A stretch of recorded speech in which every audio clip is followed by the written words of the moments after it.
ગીર સોમનાથ જિલ્લામાં સાર્વત્રિક મેઘમહેર જોવા મળી। અહીંયા કોડીનાર, ઉના, સૂત્રાપાડા અને વેરાવળમાં વરસાદના અહેવાલ છે। લાંબી રાહ જોવડાવ્યા બાદ ધમાકેદાર મેઘરાજાની એન્ટ્રી થઈ છે। સાર્વત્રિક 2 ઇંચથી વધુ વરસાદ નોંધાયો છે, જેથી જિલ્લાના ખેડૂતોમાં પણ ખુશીની લહેર છે। ક્યાંક પ્રથમ વરસાદમાં જ પાણી ભરાઈ ગયા, રસ્તાઓ અને ખેતરોમાં પણ પાણી ભરાયા હતા। તો સાર્વત્રિક 2 ઇંચ વરસાદ, જિલ્લાના તમામ તાલુકાઓમાં વરસાદ। ઘણા સમયથી ખેડૂતો સારા વરસાદની રાહ જોતા હતા। સૌરાષ્ટ્રમાં સારો વરસાદ પડી ગયો છે, જેમાં ગીર સોમનાથમાં કોડીનાર, ઉના, સૂત્રાપાડા અને વેરાવળ આ ચારેય તાલુકામાં સાર્વત્રિક 2 ઇંચ જેટલો વરસાદ નોંધાયો છે। લાંબી રાહ જોવડાવ્યા બાદ મેઘરાજાની ધમાકેદાર એન્ટ્રીથી ખેડૂતો ખુશખુશાલ જોવા મળી રહ્યા છે અને ખેડૂતોના પાકને પણ હવે અહીંયા નવજીવન મળવાનું છે, કારણ કે સારા વરસાદ માટે ખેડૂતો ઘણા સમયથી રાહ જોતા હતા। મોન્સૂન સિઝન ગુજરાતમાં થોડી લેટ પહોંચી છે, પરંતુ હવે સારો વરસાદ થયો છે ત્યારે ખેડૂતોને હાશકારો છે અને વિસ્તારમાં પણ બફારાથી ગરમીથી લોકોને રાહત મળી છે। ગુજરાતમાં ચોમાસાના આગમન બાદ લાંબા દિવસો બાદ કહી શકાય કે ગીર સોમનાથ જિલ્લાની અંદર મેઘરાજાનું છે તે આગમન થયું છે। હું આપને સીધા દ્રશ્ય બતાવીશ કે મોડી રાતથી જ ગીર સોમનાથ જિલ્લાની અંદર સાર્વત્રિક મેઘમહેર છે તે થઈ રહી છે। કહી શકાય કે એક તરફ ખેડૂતો છે તેઓ વરસાદની આતુરતાથી રાહ જોઈ રહ્યા હતા, કારણ કે ગુજરાતની અંદર મેઘરાજા છે તેઓ એ પોતાનું આગમન છે તે કરી દીધું હતું, પરંતુ ગીર સોમનાથ જિલ્લા અને સૌરાષ્ટ્ર કચ્છના કેટલાક વિસ્તારોની અંદર ચોમાસું છે તે ધીમું પડ્યું હતું, પરંતુ આ ચોમાસાનો અંત છે તે હવે આવ્યો છે। ખેડૂતો છે જેઓ ખુશખુશાલ જોવા મળી રહ્યા છે, કારણ કે મોડી રાતથી મેઘરાજા છે તેઓ પોતે મન મૂકીને વરસી રહ્યા છે। ખાસ કરીને ગીર સોમનાથ જિલ્લાની અંદર મોટાભાગના ખેડૂતો છે કે જેઓની વાવણીની પ્રક્રિયા છે તે પણ બાકી હતી, ત્યારે હવે કહી શકાય કે જે પ્રમાણે મેઘરાજા મન મૂકીને વરસી રહ્યા છે ત્યારે ખેડૂતો છે તેઓ ઓછે વાવણી છે તે પણ કરી શકશે। તો કેટલાક એવા વિસ્તારો છે કે જ્યાં આગળ પ્રથમ વરસાદમાં જ પાણી ભરાવાની સમસ્યા છે તે પણ ઊભી થઈ છે। દિનેશ સોલંકી, ન્યૂઝ 18 ગુજરાતી, ગીર સોમનાથ।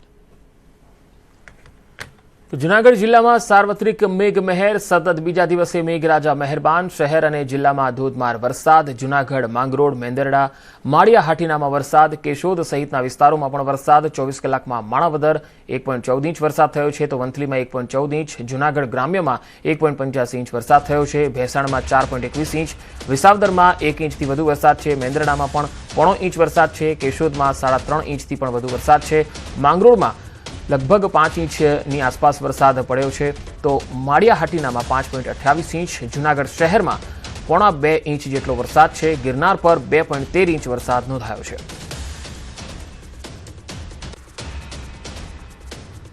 તો જૂનાગઢ જિલ્લામાં મેઘરાજાએ સટાસટી બોલાવતા વંથલીમાં 2 કલાકમાં 2 ઇંચ વરસાદ પડ્યો। જૂનાગઢ શહેર અને ગ્રામ્ય પંથકમાં 1 ઇંચ વરસાદ પડ્યો। માણાવદરમાં 0.5 ઇંચ વરસાદ, મેંદરડા, કેશોદ, માંગરોળ અને માળિયા હાટીનામાં પણ વરસાદ નોંધાયો છે।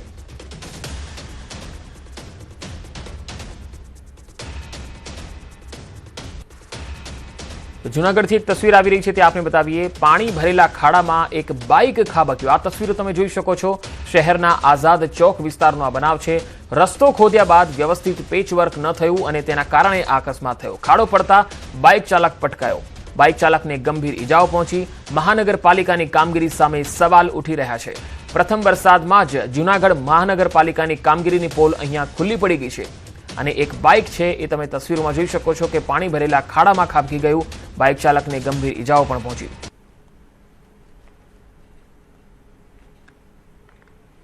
વધુ માહિતી મેળવીએ, જૂનાગઢથી સંવાદદાતા અમાર બખાઈ જોડાયા છે। અમાર, જૂનાગઢમાં પ્રી મોન્સૂન કામગીરી મહાનગરપાલિકાએ કરી છે ખરી? કારણ કે આ પ્રકારના ખાડાઓ બીજે પણ હશે।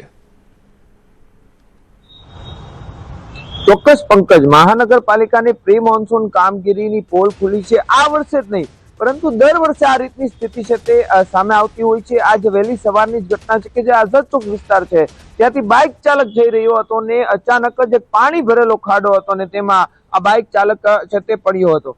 આ ઘટના બનતા જે બાઇક ચાલકને ગંભીર ઈજાઓ પહોંચી છે ને હાલ મહાનગરપાલિકાનું તંત્ર અત્યારે ઘટના બાદ એટલે કે ઘોડા છૂટી ગયા બાદ તબેલાને તાળા મારવા જેવી સ્થિતિ છે। અત્યારે તંત્ર ત્યાં પહોંચ્યું છે અને ખાડા બુરે છે, એ પણ માટીથી। એટલે માટીથી આ ખાડા બુરે એટલે સ્વાભાવિક છે વરસાદ આવે એટલે પાછી એની સ્થિતિ થવાની છે। એટલે આ રીતની ઘટનાઓ બની રહી છે। બીજી તરફ ગઈકાલે પણ શહેરના અનેક એવા વિસ્તારો છે કે જ્યાં છેલ્લા 1-1.5 વર્ષથી જે રસ્તા અને ગટરની કામગીરી થઈ રહી હતી। મહાનગરપાલિકાના કમિશનર અને સત્તાધીશોએ કહ્યું હતું કે ચોમાસા પહેલા કામગીરી પૂર્ણ થશે, પરંતુ કોઈ કામગીરી પૂર્ણ કરવામાં આવી નથી। જ્યાં જુઓ ત્યાં અધૂરા કામો છે ને જેના કારણે લોકોના ઘરમાં પાણી ઘૂસે છે, ગટરો ઉભરાય છે। કરોડોના ખર્ચે ભૂગર્ભ ગટરની કામગીરી કરાય, પરંતુ ત્યાં પણ પાણી ઉભરાય છે. બીજી તરફ જિલ્લામાં હાલ મેઘમહેર છે. જિલ્લાની અંદર ધોધમાર વરસાદ પડી રહ્યો છે. માળિયા છે, માંગરોળ, કેશોદ, વંથલી સહિતના વિસ્તારોમાં હાલ વરસાદી માહોલ છે, જ્યારે જુનાગઢ શહેરમાં થોડા મિનિટોથી છે તે વરસાદે વિરામ લીધો છે. પંકજ, અમાર ખાસ કરીને જૂનાગઢમાં ખેડૂતોને તેમના કયા કયા એવા પાકો છે જેનાથી આ વરસાદથી મોટી રાહત છે, અને સૌથી વધારે વરસાદ જિલ્લામાં ક્યાં છે?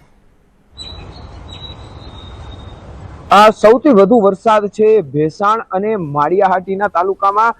ભેસાણની અંદર વાત કરીએ તો ભેસાણમાં ગઈકાલથી આજ સવાર સુધી છે તે 3 ઇંચ જેટલો વરસાદ વરસ્યો છે, અને માળિયાહાટીનાની અંદર છે તે 5.5 ઇંચ જેટલો વરસાદ છે.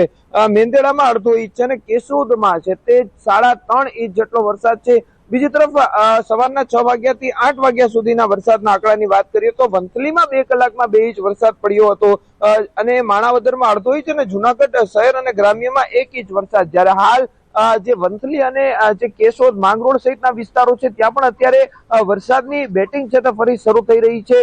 બીજી તરફ ખેતી પાકની વાત કરીએ તો મગફળી છે, કપાસ છે, આ તમામ પાક છે તે આ વિસ્તારની અંદર વધુ ઉત્પાદન થતું હોય છે, અને જેના કારણે હવે છેલ્લા 15-20 દિવસથી ખેડૂતો આતુરતાપૂર્વક જે વરસાદની રાહ જોઈ રહ્યા હતા તે 2 દિવસમાં ધમાકેદાર બેટિંગ થતા હવે ખેતી લાયક વરસાદ થઈ ગયો છે, એટલે વાવણી છે તે હવે શરૂ થશે. પંકજ, જી, અમારા આભાર માહિતી આપવા માટે.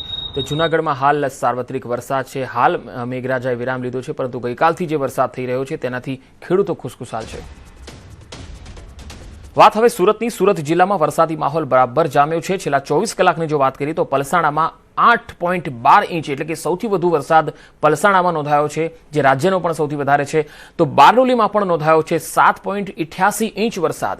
મહુવામાં 7.64 ઇંચ વરસાદ. તો ગુજરાતમાં મેઘરાજાએ જમાવટ કરી છે, અને અલગ અલગ તસવીરો આપણે બતાવી રહ્યા છીએ. તો હાલ અલગ અલગ દેશની પણ તસવીરો અમે આપણે બતાવી રહ્યા છીએ. રાજૌરી, જમ્મુ કાશ્મીરથી તસવીરો આવી રહી છે, ત્યાં પણ અદ્ભુત વરસાદી માહોલ જામ્યો છે. અનંતનાગથી પણ તમે જોઈ શકો છો કે જ્યાં ભરપૂર પાણી ભરાયા છે. ડોડા છે. મહારાષ્ટ્રના મુંબઈમાં પણ છેલ્લા 1 વીકથી અલગ અલગ વિસ્તારોથી તસવીરો આવી રહી છે, જેમાં પાણી ભરાવાના કારણે વાહન ચાલકોને પણ તકલીફનો સામનો કરવો પડ્યો. મહારાષ્ટ્રના પુણેમાં પણ આવી જ સ્થિતિ જોવા મળી. પુણે અને મહારાષ્ટ્રના ઠાણે જેવા વિસ્તારો છે એ ભારે વરસાદને પગલે અહીંયા જનજીવન ઠપ જોવા મળ્યું. તો ગુજરાતમાં જૂનાગઢ, છોટાઉદેપુર, ભાવનગર અને અમરેલી આ 4 જગ્યા પર સૌથી વધારે વરસાદ છેલ્લા 3-4 દિવસમાં જોવા મળ્યો છે. જૂનાગઢમાં આજે સૌથી વધારે માળિયાહાટીના અને ભેંસાણમાં જોવા મળ્યો છે. તો સુરતને, દક્ષિણ ગુજરાતના સુરતમાં સૌથી વધારે વરસાદ પલસાણામાં 8 ઇંચ જેટલો વરસાદ જોવા મળ્યો છે. અમરેલી અને ભાવનગરમાં પણ સારો એવો વરસાદ થયો છે. સુરત જિલ્લામાં વરસાદી માહોલ જામ્યો છે. છેલ્લા 24 કલાકમાં પલસાણામાં 8.12 ઇંચ વરસાદ થયો છે. રાજ્યમાં સૌથી વધારે વરસાદ છેલ્લા 24 કલાકમાં પલસાણામાં નોંધાયો છે. તો બારડોલીમાં પણ નોંધાયો છે 7.88 ઇંચ વરસાદ, જ્યારે મહુવામાં 7.64 ઇંચ, અંબિકામાં 6.56 ઇંચ વરસાદ થયો છે. ઉમરપાડામાં 4.8 ઇંચ, ઓલપાડમાં 1.25 ઇંચ, જ્યારે સુરત શહેર